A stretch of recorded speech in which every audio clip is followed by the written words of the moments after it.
The lord. ఈరోజు దేవుని వాక్యము సామెతలు 14వ అధ్యాయము 27వ వచనము.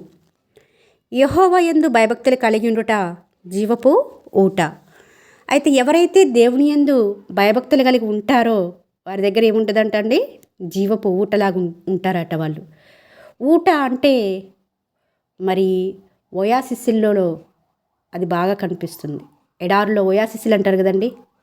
ఆ ఊటను మనము త్రవ్వే కొద్దీ నీరు వస్తూనే ఉంటుంది.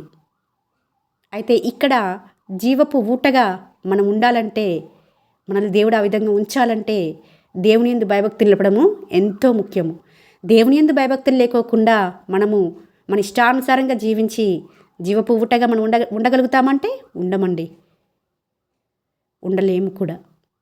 ఆయనే అనేక సార్లు దేవుడే చెప్తూ ఉంటాడు, నేను జీవపు ఊట, నా యొద్దకు వచ్చేవారు ఏమాత్రం దప్పికొనరు అని మాట్లాడుతూ ఉంటాడు.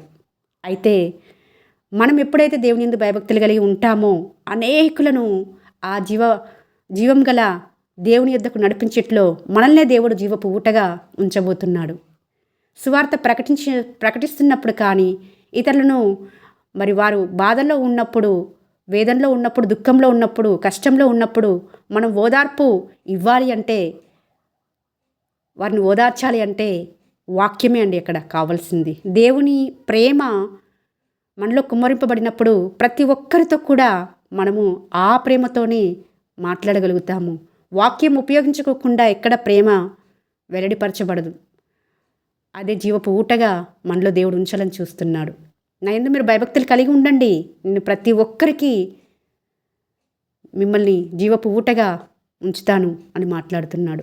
ఈ రోజున మనము ఏ పరిస్థితులు గుండా వెళ్తున్నప్పటికీ మనము దేవుని యందు భయభక్తులు కలిగి జీవించగలుగుతున్నామా?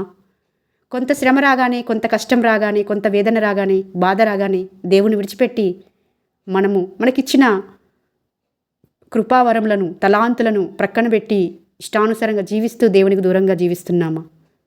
జాగ్రత్త, దేవుని రాకడం బహు సమీపంగా ఉందని వాక్యం సెలవిస్తుంది. మనల్ని జీవపు ఊటగా చేసి ఉన్నాడు.